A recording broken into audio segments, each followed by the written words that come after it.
Muito bem. Boa noite. Mais uma quarta-feira maravilhosa aqui, com uma convidada muito especial.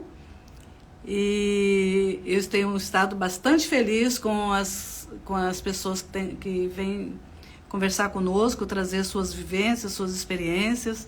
Tem sido um aprendizado incrível, os interesses têm sido muito crescentes, principalmente pelo direct, né? Muitas perguntas, e eu fico muito feliz por isso. Mas eu vou dando aqui as boas-vindas, né? Carla Cristina, seja bem-vinda. Steel Easter, não sei se eu falei certo, mas sejam bem-vindos. Sônia Gomes, bem-vinda.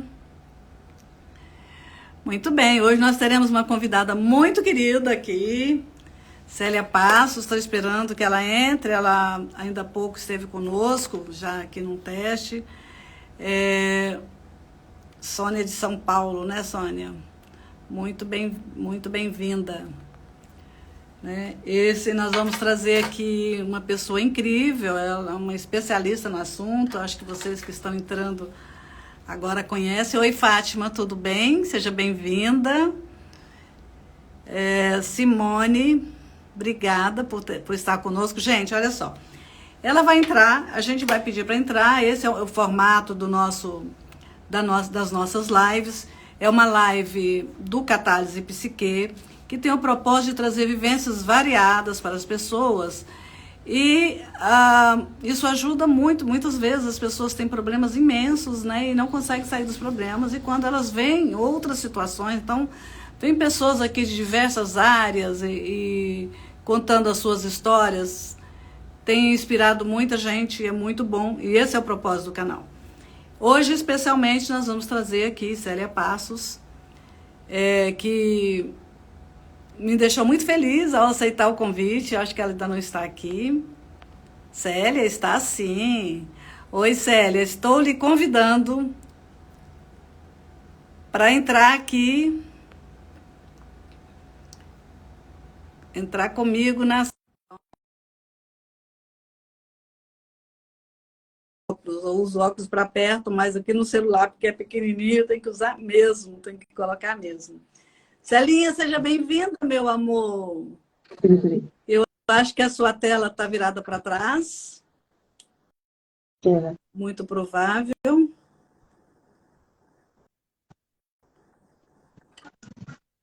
Isso, muito bom, Célia. Seja bem-vinda. Bem-vinda a todos que estão chegando aí, prestigiando a nossa querida. Celinha, eu já tinha feito uma abertura do canal, já tinha te falado que o propósito aqui realmente é trazer as vivências. E nós estamos com uma expectativa muito grande na sua. Você sabe que eu sou, assim, sua fã de carteirinha há muito tempo. Lá pelos idos, sei lá, talvez 2009, um pouco antes da lei sair, da lei de mediação, eu fiz um curso de mediação de conflitos, porque eu era uma pessoa da área de recursos humanos, né? E era interessante, porque a gente pega realmente vários conflitos entre funcionários e tal. E é uma área que me apaixona.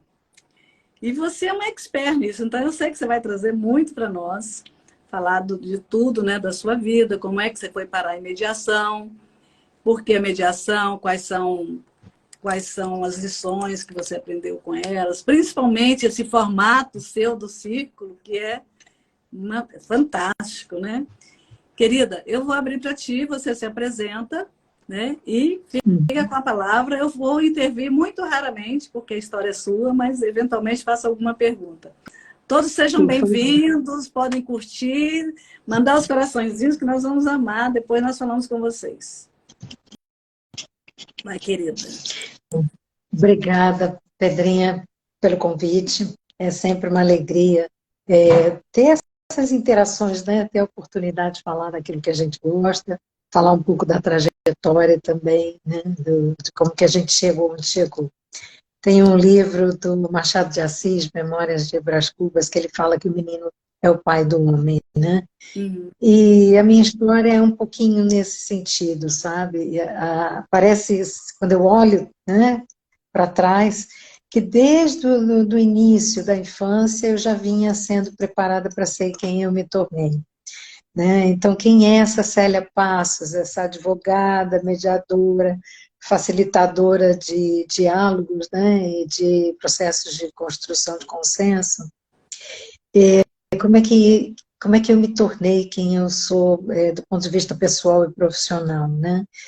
Eu venho de uma família, fui nascida no Alto da Boa Vista, um bairro do Rio de Janeiro, tive muito contato com a natureza, éramos uma família extensa. E o que que significa uma família extensa?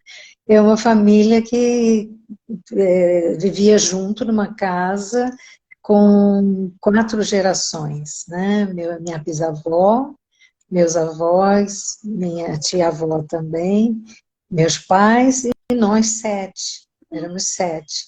E eu, a caçula de 7, né? A quinta menina, e tem dois meninos também. Foi uma escadinha, né? Mais ou Uhum. menos.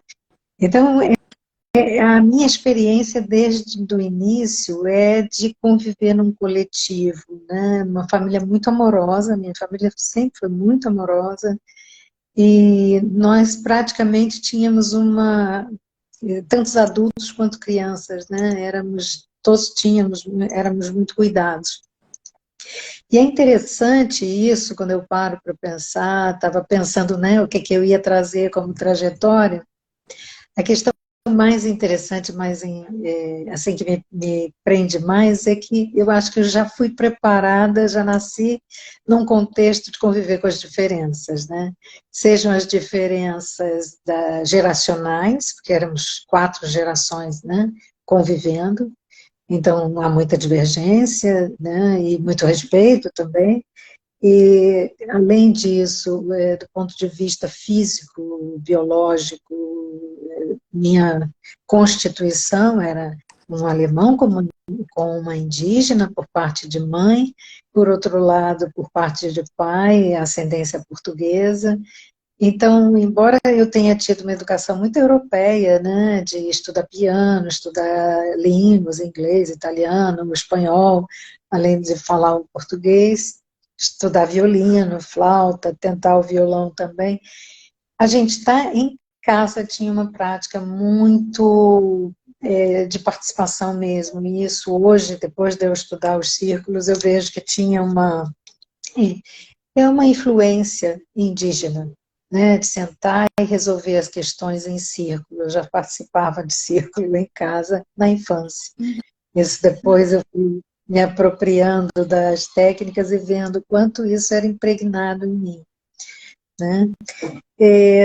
Por outro lado, também do ponto de vista religioso, a gente também convivia com diferenças, porque a família da minha mãe era da Igreja Batista, do meu pai católica, e a minha avó era muito interessada nos assuntos, né, da espiritualidade, participava da Sociedade Teosófica, lia Blavatsky, depois teve como referência Max Handel, num cristianismo místico, numa perspectiva muito diferenciada, né, que lá atrás ele já dizia que a função do ser humano é servir, e o grande desafio é reunir coração e mente, né? Então, eu fui criada assim, dentro dessas perspectivas diferenciadas, com muita liberdade. A responsabilidade me foi atribuída desde muito pequena. Então, eu podia fazer escolhas, né?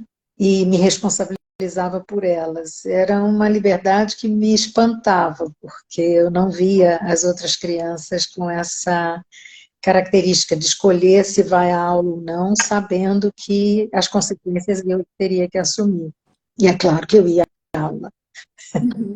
Era uma liberdade por responsabilidade. Então, isso também, eu me lembro com muita clareza como as minhas ideias, por mais mirabolantes que fossem, elas eram consideradas. Eu não fui desqualificada, eu não fui desrespeitada, né? Então, eu costumo dizer também que eu aprendi o respeito sendo respeitada. Uhum. E isso faz muita diferença também na vida da gente, né? Nascer num coletivo, ter a experiência de poder me expressar, por mais absurda que fosse, ingênuo, descabida a minha ideia, ela era sempre considerada e a gente dialogava sobre. Eu acho que essas são, assim, características de uma infância muito singular, né? A gente, às vezes, vê as crianças sendo mandadas, com muita imposição, com muita obediência cega, e eu desconheci isso. Isso não é parte da minha história, né? Depois eu fui vendo que a vida foi me conduzindo para esse caminho mesmo que eu estou, da responsabilidade, da responsabilizar ao invés de punir, e tudo isso que é o que eu profissionalmente faço, né, atualmente. Então, assim, até do ponto de vista mesmo do entendimento das coisas, essa base, né, cristã mística da minha família, traz também o amor como um amor que não é uma prisão, mas um amor que fala da liberdade, né, de ter um amor que se estende a todas as pessoas, enfim, uma questão também diferenciada de olhar, né, para a vida e para as relações. Então, um amor que liberta, que não aprisiona, enfim. E aí, dentro dessa perspectiva também, eu fui buscando, quer dizer, nós experimentávamos, além do respeito, a justiça. Tínhamos iguais direitos e convivíamos assim com muita... Dentro desse diálogo, as soluções eram justas, a gente tinha isso. E a minha bisavó, por exemplo, era uma pessoa que não existia naquela época um pensamento tão avançado, porque eu lembro que nós não tínhamos ainda a lei do divórcio, e as pessoas desquitadas, elas passavam por sofrimentos muito grandes, que em geral eram mal vistas, né? E a minha bisavó, eu lembro que ela dizia assim, mas eu não recebo desquitados em casa, eu recebo pessoas. Lá naquela época.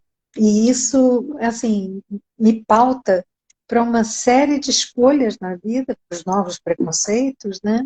E deixar isso tudo de lado, porque de fato para mim não faz sentido, porque a minha experiência de vida, né, nesse sentido da segregação, ao contrário, é da inclusão, da união, né, dessa perspectiva muito de aceitar a humanidade, né, em cada um de nós. Então, assim, isso me levou a construir determinadas crenças, né, e ter valor, como valor principal na minha vida, o amor. Isso é interessante porque não é aquele amor romantizado, aquele amor que a gente se submete, não, é um amor que é potência, que é força, que é energia de ação, né? E a minha avó dizia que o amor era a essência da vida, e eu acreditei, ainda bem, porque tudo que eu faço, se eu não coloco muito amor, não funciona. Então isso também, para mim, foi um diferencial muito grande. E ao longo da vida, da infância, né, da juventude, eu fui construindo bases, né, crenças muito enraizadas, né, que me estruturaram, são pensamentos que me estruturam. E dentro dessas crenças, dentre elas, eu tenho que ninguém vive para si, né? Então a gente não vive para si próprio, a gente é relacional. E como um ser relacional, a gente depende do outro, né? E isso na pandemia, então, ficou muito claro. Como nós somos, né, interdependentes e como que nós somos permeáveis, né? As coisas que acontecem no contexto social nos alcançam, né? Então a gente tem isso. Essa é uma crença muito forte, né? Nenhum ser humano vive para si próprio. Outra que me constitui também é no sentido de que, como seres relacionais, a gente precisa do outro. Eu me conheço a partir da visão também do outro, né? Isso tem muito claro nas tradições africanas, né? O Ubuntu, eu sou porque somos, porque tu és, né? Então isso também era muito forte para mim, e é até hoje. Outra questão também é a consciência de que nós somos afetados e afetamos.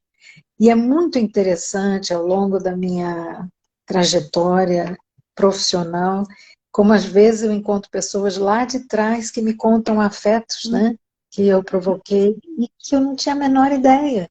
E aí eu digo, nossa, a gente não sabe o que a gente imprime no outro, né? Isso também é um fator de muita responsabilidade, né? O que dentro dessas interações sociais, seja em qualquer nível, que marcas a gente deixa nas outras pessoas, né? Outra questão também que me traz que eu tenho muito assim, muita consciência, é se eu tenho esse poder de afeto, né, de afetar e ser afetada, de influenciar, e também sofro influências, eu tenho que me responsabilizar por isso, pelas palavras, pelos gestos, pelas ações e reações. E aí está o que eu acho que é de maior beleza e graça, que é exatamente a gente exercer esse lugar de liberdade. E a liberdade que fica configurada naquele momento entre o estímulo, a minha pausa, para a escolha da reação, ou seja, da ação, né? Então, esse é o sentido da liberdade, né? Que é exatamente essa escolha de como eu vou agir ou reagir aos estímulos, né? E esse espaço entre, e aí eu costumo dizer que é no entre que a vida acontece, né?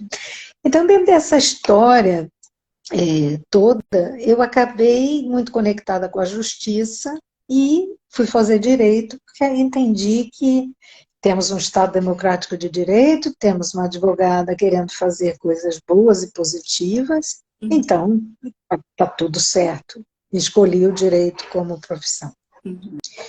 E aí foi a primeira decepção, né? Entender vários aspectos. Por exemplo, o que está na lei nem sempre é o que acontece. A justiça tem sua morosidade, tem seu papel importante, não se questiona isso. Isso, é.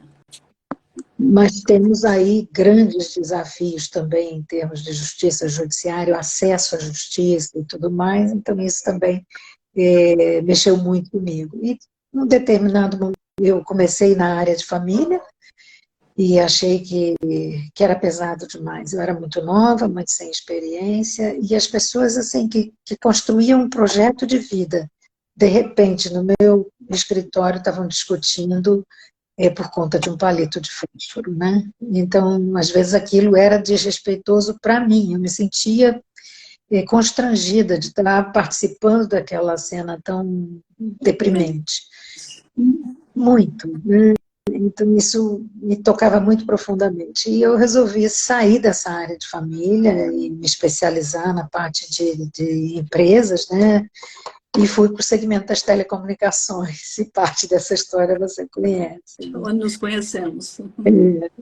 Então, achei também que seria um caminho mais objetivo, com menos emoções e tudo mais, até eu galgar a cargos de chefia e ver que as empresas são compostas e constituídas de pessoas, e pessoas têm questões, e eu me vejo também no mesmo lugar, né, discutindo buscando, né, resolver questões interacionais. Então, enfim, com todas essas questões eu acabei, hoje eu advogo muito pouco, eu encontrei a mediação, encontrei a justiça restaurativa no final da década de 90, eu me formei, meados, né, da década de 90, eu me formei em 83, advoguei, até o início de 2000, tenho AB, ainda advogo, mas muito pouco. Mas quando eu descobri a mediação, e foi assim, um achado, porque ali sim fez sentido para mim. Né? Olhar para essa possibilidade, que a mediação historicamente é uma metodologia dotada de ferramentas que apoiam, né, os processos dialógicos, enfim, as pessoas vão resolver os problemas a partir dessa questão, né, do diálogo, um terceiro que está ali para apoiar processos negociais, apoiar a conversa, devolver a qualidade, a possibilidade do diálogo e tudo mais. Então isso também foi bem importante, né, e a gente fala, né, a mediação interpartes, quando a gente tem pessoas, né, envolvidas e que precisam de um diálogo, e a gente também tem uma mediação com múltiplas partes, com várias pessoas que às vezes têm objetivos diferentes, interesses diferentes e precisam negociar, né? Você Então, atua eu fui... como facilitadora ou como avaliadora? Desculpa, interrompi. Não, imagina, para fazer pergunta mesmo. Mas, A mediação, é. ela oferece esse terceiro que está isento, né, dos interesses em relação à solução, e esse terceiro apoia as pessoas a resgatar a qualidade do diálogo, porque geralmente o conflito retira isso, né, e resgatando também a possibilidade de negociar.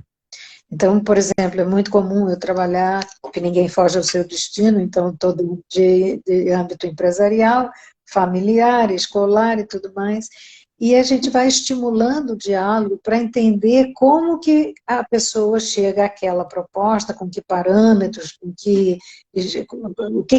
aquela expectativa carrega em si, né? E a outra pessoa também vai explicando a sua lógica e a gente vai conversando, ajustando essas lógicas, essas formas de interação que as pessoas próprias na mediação, como nas práticas restaurativas, né, que são as formas de materializar a justiça restaurativa, também, que é um outro modelo de justiça não punitivo, mas de responsabilização. Então, nesses mecanismos, né, não adversariais, colaborativos, responsáveis, né, que emancipam e responsabilizam também, dentro dessa perspectiva, a gente apoia o processo para que as pessoas encontrem as lógicas que constroem determinadas expectativas e possam expor isso e compor de alguma forma, cada um entendendo o lado do outro. Então, a gente diz que a mediação ela tem três aspectos. Ela é resolutiva, transformativa, né? Porque ela gera, de fato, essa possibilidade das pessoas resolverem os problemas. Por outro lado, ela é pedagógica, porque uma pessoa que passa por uma mediação, ela aprende uma outra forma de defender suas ideias, de se interagir, de buscar também as soluções. E ela tem um caráter preventivo, porque quando você aprende a falar e a escutar, você também aprende a trazer as suas ideias e pensar, né, nos seus interesses, sem deixar de considerar os interesses dos outros, né? E esse é o grande ponto. Sou eu do outro, né? E é uma linguagem sempre, na medida do possível, respeitosa e tudo mais, né? Então, a gente tem isso também. Então, esse caminho com algumas frustrações no direito e algumas satisfações e tal, acabou me trazendo para esses dois grandes marcos, né, que é a mediação, como essa metodologia, ferramenta que oferece essa transformação nas pessoas, os processos são muito bonitos, e também na esfera penal, inicialmente, a justiça restaurativa, né? A justiça restaurativa, ela vem como um modelo de justiça em que as pessoas partem de um outro patamar, que não é a punição, mas a responsabilização. E é muito interessante isso, porque a primeira reação que tem quando a gente diz que não é punitiva, é dizer, então, o que a pessoa vai fazer o que quer e fica por isso mesmo. Não é nada dessa forma. A justiça restaurativa, no momento em que responsabiliza, ela corrige uma ação, por exemplo, que gerou dano, dentro de uma perspectiva de oportunizar que essa pessoa se conscientize do que ela fez e tenha a oportunidade de resolver. Isso é muito interessante, porque quando eu trabalho com um adolescente que está com alguma questão e precisa de uma atenção mais especial, que gerou dano, seja de que natureza, né, for, é muito interessante a gente compreender que são processos de responsabilização. E é, às vezes, muito mais pesado do que ficar de castigo ou ficar preso por determinado tempo, né? E eu faço essas perguntas, às vezes eu estava fazendo um trabalho pelo PNUD na Mangueira, no final do ano passado, era muito interessante os adolescentes falarem, né, quando eu perguntei isso, Quem não apanhou? Por exemplo, eu não tenho experiência de apanhar, eu nunca apanhei na minha vida, né? Me parece muito violento isso, porque não é uma experiência que eu vivenciei. E praticamente a turma inteira tinha apanhado. E qual era o registro que eles tinham? Ódio, raiva, tristeza, decepção. Né? Uhum. Então, dentro disso, o que que eles aprenderam? Praticamente nada. E é uma coisa tão forte na nossa cultura, e uma coisa tão de causar mesmo a perplexidade, porque quando a gente pergunta, isso assim assado, então como é que se resolve essa questão? Vem logo à mente das pessoas a punição. Ainda que eles entendam que gera mágoa, ressentimento, tristeza, ódio, raiva, frustração, decepção, tristeza, ainda é a alternativa que se encontra para lidar com as questões. Né? A gente tem uma mente muito moldada para o punitivo, retributivo, ou seja, causou uma dor, então tem que sofrer uma dor igual ou maior do que a que foi causada. E se isso desse certo e fosse algo positivo, nós não teríamos, não estaríamos como terceiro país no mundo em encarceramento. Né? Se a gente considera a questão do sistema prisional e também do, das tornozeleiras, a gente está entre terceiro, né, considerando as tornozeleiras eletrônicas, e o quarto lugar em encarceramento no país. E aí a gente tem um outro desafio, que é o que a gente devolve à sociedade depois do encarceramento ou de uma medida socioeducativa com restrição de liberdade. E é exatamente esse o ponto que fez emergir a justiça restaurativa, e principalmente nesses contextos da esfera penal. Então, quando eu comecei isso, meados, né, final da década de 90, as pessoas achavam que eu estava maluca, que era loucura. Né? Hoje já se ouve sobre mediação, mas naquela época não se falava. Né? E foi um percurso muito solitário, porque você enxergar o que ninguém está enxergando é muito difícil, porque você está vendo adiante, você está vendo a potência que é um processo, né, de mediação, o sentar em círculo para dialogar sobre as questões e juntos, né, a gente conseguir resolver as questões. Só que as pessoas não tinham essa percepção. Eu lembro que uma amiga da minha irmã, quando eu saí né, que depois de eu estar ali na Anatel, eu vim para a empresa privada no Rio de Janeiro.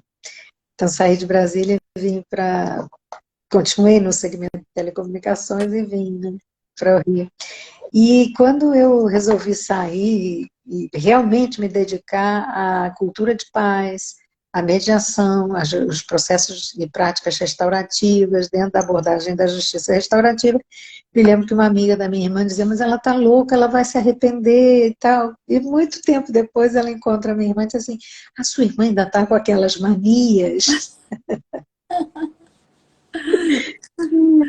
Era difícil de compreender, parecia inglório, né? E a minha irmã disse, olha, está com aquelas e outras mais, já está muito tomada por isso. De fato, se a gente para pensar, o quanto a gente produz quando está sentindo, né, o pertencimento, quando tem uma identidade reconhecida, quando tem a experiência de ser compreendido. Né? Então, assim, são necessidades, pertencimento, liberdade, criatividade, a identidade, né, reconhecida, considerada, tudo isso faz parte de necessidades humanas. Você se tornou uma referência, né? Claro, em todos os sentidos. Depois você conta o porquê da África, como você está se envolvida aí com a África. Eu não quero atrapalhar, lembrei-me disso agora. Nossa.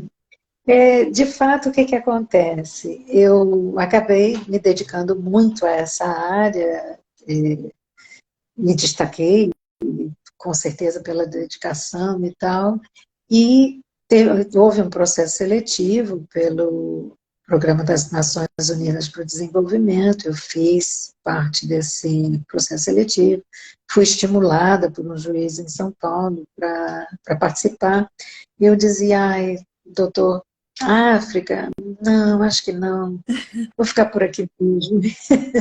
Ele disse, Célia, eles estão precisando de alguém como você. E aí eu me candidatei e fui, e de fato foi um trabalho muito bonito, maravilhoso, e eu diria assim, uma experiência de lidar com diferenças tão significativas, culturais, e ao mesmo tempo com semelhanças tão ímpares, tão singulares da nossa humanidade, no encontro, né, de humanidades, que para mim foi um marco. Eu tenho o antes e o depois da Guiné-Bissau na África. E eu já fui, né, às vezes, então, cada vez que eu vou é um aprendizado. E a gente olha, assim, é uma experiência muito forte, né? Eu voltei com uma gratidão imensa por tudo que eu tenho, que também eu tinha entrado em contato com a simplicidade voluntária, com o conforto essencial, há um tempo atrás. Aliás, mais ou menos no final de 90, início de 2000, e eu entendi que a gente precisa muito pouco, sabe? E depois que eu voltei da África, eu tenho certeza que a gente precisa muito pouco. E eu não estou falando que a gente não precisa viajar, passear, tirar férias, ter conforto em casa, nada disso. Isso a gente precisa, sim, a gente trabalha e luta para isso. Mas tem tanta coisa que talvez seja um hábito da ostentação, um hábito de, sabe, de mostrar que tem. Isso tudo para mim não existe, porque contato com simplicidade voluntária, com o curto essencial, eles são movimentos, né, que já têm mais de décadas, e nesse sentido, isso me deu um conforto absoluto também, né? E aí eu olho na volta da África, o tipo de vida e a alegria, as cores, tudo mais, né? Foi muito importante na minha constituição, né? Como pessoa, como profissional, a sensibilidade. É um país, assim, a Guiné-Bissau, que todas as pessoas que eu encontrei, que eu interagi, são muito amorosas, todas, todas. E eu olho aquilo e digo, nossa, que interessante essa amorosidade dos africanos. Eram anjos com asas, sem as asas, né? Assim, sempre muito atentos. Tinha um motorista que ficou me acompanhando e foi muito interessante que eu fui para o aeroporto e o voo foi cancelado. E naquela confusão, eles falam um crioulo, e às vezes eu não entendia direito, já estava começando a entender, mas não entendia direito. Daqui a pouco está o senhor Wilson na minha frente, já tinha entrado lá dentro, e eu falei, seu Wilson, como é que o senhor está aqui? Aí ele falou, eu vim resgatar a senhora. Aí eu falei, nossa, mas uma bênção, eu já tinha desfeito do dinheiro, das coisas, eu estava pronta para embarcar. E aí, no caminho, ele de chinelo, tinha acabado, estava de banho tomado, já estava em casa descansando. Ligou para o aeroporto para saber se o voo tinha saído, o voo não tinha saído, ele foi lá me resgatar. Eu falei, mas como isso, seu Wilson? Que maravilha, o senhor é um anjo. Aí ele falou assim, a senhora veio aqui para cuidar da gente, pois enquanto não chegar em casa, eu não vou deixar de acompanhar. E assim foi. Quando eu cheguei, desembarquei no aeroporto, mensagem dele, já está no seu país? Eu disse, estou. Porque teve também um tempo muito longo de espera em Lisboa, né? Um voo de manhã, o outro no final da tarde e tal. Então, essa amorosidade toda, ela vem, né, também reforçando essa experiência africana. Que coisa impressionante te ouvir falando assim, desta forma. Primeiro, a sua leveza é uma coisa impressionante, a sua capacidade de tirar o chapéu, enfim. Mas eu tive essa mesma experiência com Angola, sabia? Mas, Eu fui lá dar uns treinamentos para executivos, fiquei 16 dias lá. Eu voltei outra pessoa, com essa sensação real de que todos somos um só, né? E que o ter mais do que o outro, um carro melhor, competir, essa coisa, né? Que o outro tem de bom também tem que ter. Isso eu via muito quando eu morava em Brasília. sabe? As coisas tinham que ser mais ou menos, você não podia ficar baixo, porque senão você... Era uma coisa assim, e mudou completamente a minha cabeça. Então é isso aí, você antes e depois de Guiné, e eu antes e depois de Angola, e foi fantástico. Até hoje tem amigos incríveis, graças a Deus. Muito bem, desculpa te interromper, mas é uma troca que eu acho muito importante, a gente entender isso, de que todos somos um só, né? A gente, na hora que percebe, existe beleza em tudo e em todos os lugares, e em todos os sentidos, né? E o que a gente faz para promover isso que você faz, quer dizer, para buscar esse entrosamento. Ô, Célia, você vai falar, lógico, dos círculos, mas você, do seu livro também, você usa avaliação sistêmica em algum momento? O círculo, ele tem uma perspectiva de que todos estamos interagindo e sofremos impactos, impactamos. Então, o círculo é, por si só, sistêmico, mas vai um pouco além. Eu trabalho na perspectiva do círculo a partir do pensamento complexo. Ou seja, é o linear, é o sistêmico, cada qual não dá conta por si só, e a gente tem que integrar tudo com tudo, né? Então, dentro da perspectiva da complexidade, e aí entra também essa questão da quântica, né? Se a gente for parar para pensar que temos todas, quer dizer, cada célula do nosso corpo tem todas as informações do corpo como um todo, e a gente tem as mesmas informações que as outras pessoas. Se a gente analisar o DNA de A ou B, não importa a quantidade de melanina que tem na pele, a gente tem as mesmas informações, né? Então, isso também me faz ter a consciência muito clara e muito precisa de que nós somos um todo, né? Unidades inteiras de um todo maior. Isso, para mim, é claro e cristalino. E isso vem também num sentido de que a medicina tem avançado muito, eu tenho pego muita coisa emprestada da medicina, né? Tem algumas pessoas, Mário Puig, que é neurocientista, tem médicos agora trabalhando uma outra forma de dimensão da saúde, né? E, Com olhar mais... Exato. E tem uma fala que eu gosto muito, que é aquela de que quando a gente não funciona a partir da colaboração, e não tem a colaboração como o mecanismo, né, de existência, a gente acaba adoecendo. E acho que é dentro dessa perspectiva, quando as células começam a querer se sobressair, ter mais importância, ter mais poder, surgem os tumores, né? Sim. E assim a gente tem as doenças sociais, né? Tem um professor de São Paulo, bem idoso, que eu não vou lembrar o nome agora, que ele dizia, né, que essas devastações todas da nossa floresta, essas questões todas, elas também representam esse vazio interno, né? Quanto mais devasto, mais devastado eu estou, né? Quanto mais vazio eu tenho, mais recursos eu quero acumular. Então, isso tudo também a gente precisa dar uma parada e olhar, né? Acho que a gente tem aí grandes chances de uma forte mudança de consciência, esses movimentos de cultura de paz, e a gente pensa, né, a mediação ela está nesse âmbito da cultura de paz, e ela deixa de ser, assim como a justiça restaurativa, um mecanismo de resolver conflito para ir além, né? Por exemplo, se a gente pega na mediação, nos processos circulares, primeiro a gente estava ali para resolver um conflito que gerou dano, então estávamos ampliando o repertório de respostas aos atos danosos, né? Crimes ou infrações, o que fosse, né? E depois o que acontece? A gente viu que precisávamos estender as famílias e a comunidade. Então surgem os círculos, estendendo a comunidade, surgem as conferências de grupo familiar na Nova Zelândia, né, e Austrália, incluindo a família nos processos e trazendo uma responsabilidade individual e coletiva.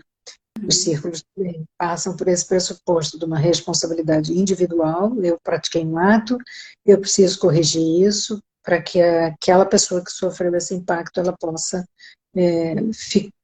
ter os efeitos minimizados, né? Ou até eliminados. Então, a gente está dentro de uma perspectiva de cuidar de si e cuidar do outro, né? De apoiar o processo de correção, também para que aquela pessoa que gerou o dano, ela possa corrigir aquilo que foi feito e se reintegrar. Uhum. Então, quando a gente fala de restaurativa, o que é que a gente está restaurando? As relações. Então, Sim. ou seja pela prática dos círculos, seja pela prática da mediação vítima-ofensor, com a abordagem restaurativa, quando a gente tem dano, né? E a gente vai construindo isso. Por quê? Porque nós sobrevivemos com a colaboração. E as doenças sociais são exatamente a não colaboração de cada um com todos, né? Então, são essas experiências mais violentas que a gente está vendo, né? É um momento tão delicado, é um momento tão estranho, tão sensível, né? Que a gente olha, as pessoas dizem o que querem, da forma que querem, no momento que querem, sem a menor preocupação ou pudor com o que estão fazendo e quem estão atacando e como estão atacando. Independente de qualquer outro aspecto, é preciso que a gente saiba se respeitar enquanto ser humano, né? Nesse planeta Terra, que é a nossa única casa. Então, aprender a trazer as questões sem esses sentimentos tão destrutivos, né? Então, são coisas que a gente precisa parar para pensar, né? O que é que estamos construindo, né? Verdade, minha amiga. Eu tenho falado muito isso, porque as pessoas parece que elas entraram numa competição de ganhar espaço, de ganhar, sabe? Não, não pode, as coisas não são assim, né? Não é com agressão que você vai sobressair. E agressão, às vezes, pequena, mas se você está num grupo de 4 pessoas e alguém está falando alguma coisa que contraria o que você disse, mas não pela simples forma de se manifestar, que é bom, mas é se manifestando de uma forma tão agressiva que a gente se cala. Porque se qualquer coisa que falar, não tem uma mediadora por perto para dar uma quebrada aí. Tem acontecido muito isso. Você levantou um ponto muito importante e que eu tenho falado bastante, a gente não precisa isso. Quando nós entendermos que somos todos parte de um só sistema, nós não somos nada, ou somos um todo, nós somos aqui uma essência divina, né? Uma representatividade incrível que nos foi dada, e a gente está se desfazendo disso, se disfuncionando, criando doenças físicas, doenças mentais de toda sorte, e causando dano para os outros, ou só para si mesmo, mas não. E é impressionante isso, viu? Que bom que você está levantando isso. Eu trabalho com casais, né? Eu, como psicóloga, na verdade, eu não atuo só com casais, mas peguei 2 casais e fui fazer a avaliação sistêmica de cada um para poder entender, né? E realmente tem toda uma história aí que as pessoas recebem, que criam padrões e vão passando esses padrões para frente. Então. E se você não mexe um pouco com isso, às vezes fica difícil um entender e compreender o outro, porque parece que ninguém é igual a ninguém. Ninguém. Se for igual, nem filho é igual um ao outro, né? Ninguém. Mas quando a gente aprende a compreender e a respeitar, a enxergar com o olhar do outro, como as coisas mudam, né? Eu acho que seu trabalho deve ser fantástico isso aí, Célia, porque até sua voz é gostosa da gente ouvir. Seus alunos, seus colegas estão aí cheios de elogios para você e, sem dúvida, são merecedores, viu? Porque você é incrível. De vez em quando eu vejo uns coraçõezinhos, eu fico com o coração muito aquecido. Muito bom. Fale um pouquinho do seu livro aí, como é que está. Tá. O livro é esse, acho que vai ficar ao contrário. Circulando dentro e fora dos círculos, narrativa de uma prática. Aqui eu conto um pouquinho, né, sobre as experiências de facilitar círculos, e é muito interessante porque é quase que uma contação de história, porque o círculo tem isso, né, uma contação de história. está junto. E como ouvir história faz com que a gente se interesse pelo outro, que a gente se conecte com o outro, né? E que a gente vá construindo algumas coisas já, né, dentro dessa perspectiva de cuidado, né, de amorosidade e tal. Então, estava dizendo, né, que a mediação, as práticas restaurativas, elas começaram como uma resposta para as questões de conflito e dano, e elas foram assim evoluindo, evoluindo, evoluindo de uma forma tal que hoje eu costumo dizer que é um modo de ser, estar e conviver no mundo, pautado em princípios e valores que possam nortear as nossas escolhas de uma forma em que a gente seja atendido nas nossas necessidades, sem que haja, por conta disso, detrimento do atendimento às necessidades das outras pessoas, né? Então, acho que é bem, bem interessante, é uma experiência muito bonita, e assim, que bom que eu tive a possibilidade e a oportunidade de ser uma das pioneiras, de círculo, com certeza, a pioneira no Brasil, em trazer a metodologia, de me apropriar dessa prática, e também de estar na mediação desde o início, né, nas práticas restaurativas, porque quando você vive de acordo com Hoje, os princípios e valores... desculpe, Oi? desculpe. Essa metodologia já existia em algum país e você trouxe, aperfeiçoou Sim, para cá? Como foi? sim.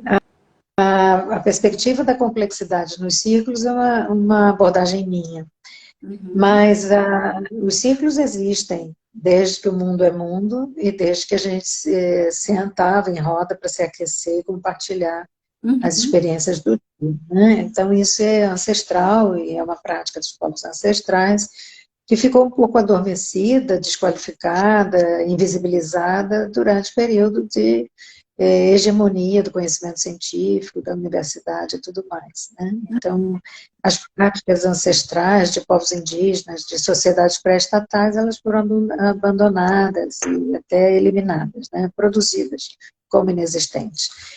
E acaba que a gente vê que esse sistema que a gente tem, totalizante, né, que o conhecimento é o hegemônico, é aquilo que está na cátedra, a justiça é a que está dentro do judiciário, e a gente vê que não é assim. A gente tem várias formas de acesso à justiça e o próprio judiciário já reconhece essas práticas como formas de acesso à justiça. Então, isso está caminhando, e eu já digo que é uma filosofia de vida. É de você viver de acordo com os valores da integridade, da colaboração, né, a honestidade e outros valores mais que pautam essas escolhas, né?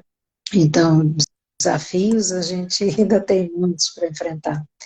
Se é muito mais conhecida do que no final da década de 90, início de 2000, a gente tem aí um período muito recente de legislação, é de 2016, a da restaurativa, né, a lei mesmo de mediação, a resolução da restaurativa, nós não temos lei, e a própria lei da mediação e a mudança do Código de Processo Civil, incluindo a mediação no âmbito do judiciário, a gente está falando de, não soma nem metade de uma década, né? São Uhum. coisas recentes. Então, ainda temos desafios no âmbito filosófico de fazer com que as pessoas, de fato, entendam que E não valor. se trata de pessoas boas tentando fazer o bem, não. Se trata de profissionais muito bem qualificados, que estudam e do momento em que iniciam essa trajetória é estudar para o resto da vida. Não tem, ninguém está absolutamente pronto e acabado, assim é a vida em todos os sentidos, né? A gente só para de aprender no último suspiro, né? Então, dentro desse processo, a gente já caminhou muito, mas ainda tem muito a caminhar. Então, do ponto de vista filosófico, é isso. Eu preciso que as pessoas entendam que precisamos resgatar a ética enquanto valor, e nos três níveis, né? A ética do pensar ético, a ética no sentido da percepção do outro, né? Então, como é que eu vejo a outra pessoa, como é que eu interajo com a outra pessoa, como é que eu me conecto com a outra pessoa, com que filtros eu me conecto ou desconecto, né, dos demais, e um agir ético, né, uma vontade de agir ético. E aí a gente cai nos correlatos da empatia, que também tem 3 níveis, né? A cognitiva, de eu perceber a visão de mundo do outro, a empatia emocional, eu sentir com o outro, estar ali, respirar junto, né? E a necessidade de ajudar, o agir empático, né?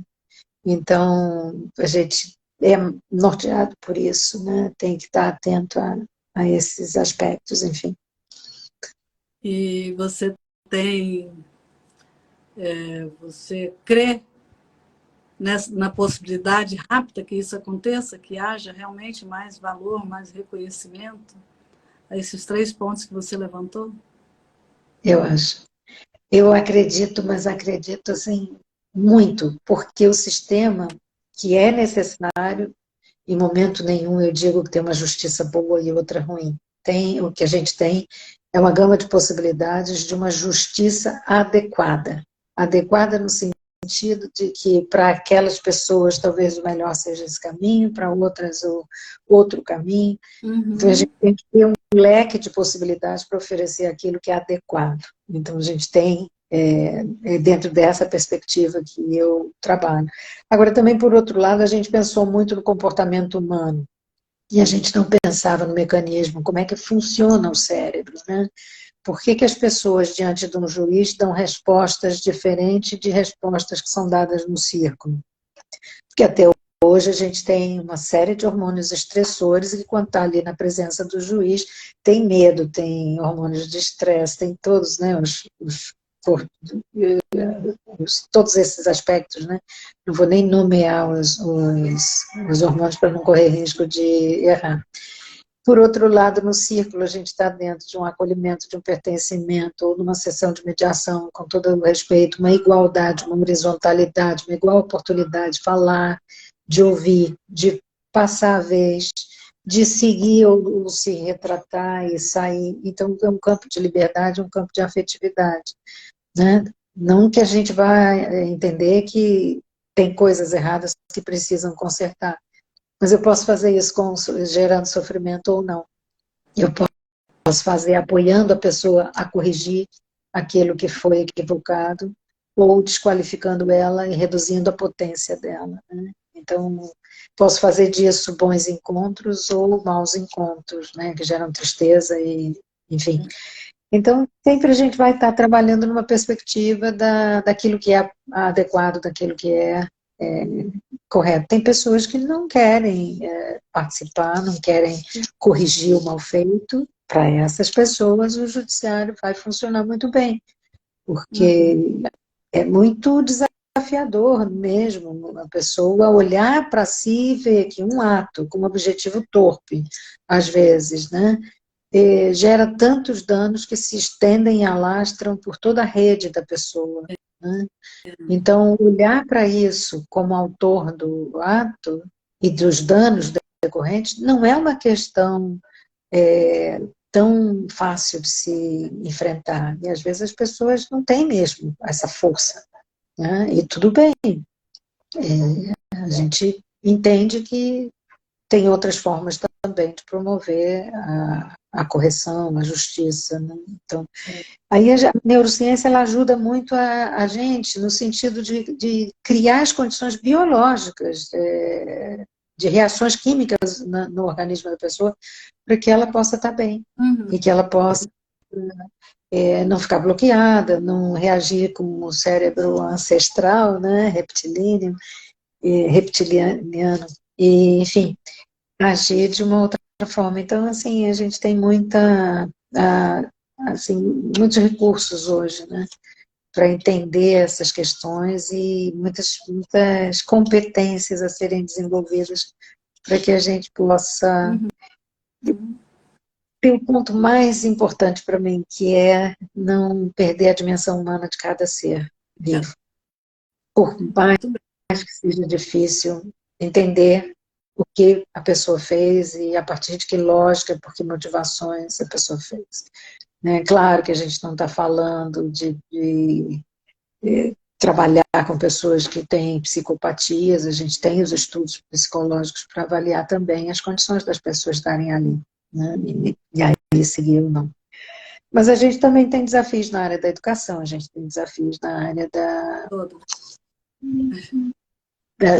da estrutura mesmo social, né? Enfim, tem bastante desafios. Mas respondendo objetivamente à tua pergunta, eu vejo boas perspectivas, eu acredito sim, porque eu acho que os sistemas, a gente não consegue paz a partir de processos de silenciamentos, de opressões, de coerções, de desqualificações. A gente, ao contrário, a gente precisa resgatar a humanidade, né? E ainda mais agora, nunca me pareceu tão importante nos tempos de, sei lá, a gente tem os bullying, as undermine, né? As minações das pessoas, as superexposições, as desqualificações, os discursos de ódio, tudo isso quando acontece, estimula muito a gente a pensar nesses mecanismos para solucionar essas questões. Os vazios, E, vezes principalmente, maiores, né, que se arruma substitutivo da forma mais fácil que se encontra. Muito e difícil. aquela questão, né, a gente não apaga incêndio com querosene ou gasolina, a gente não estanca enchente, abrindo comportas, salvo em situações muito Amor. específicas, e a gente acha que a gente vai acabar com a violência a partir de atos violentos.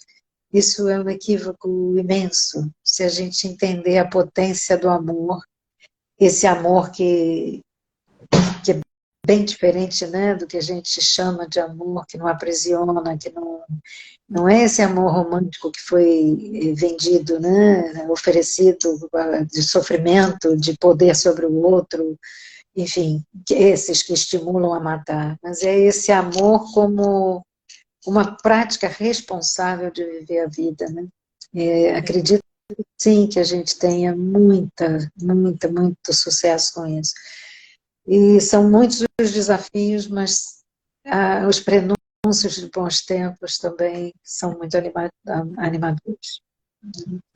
Bom, Célia, que bom te ouvir falando e com essa credibilidade aí, né?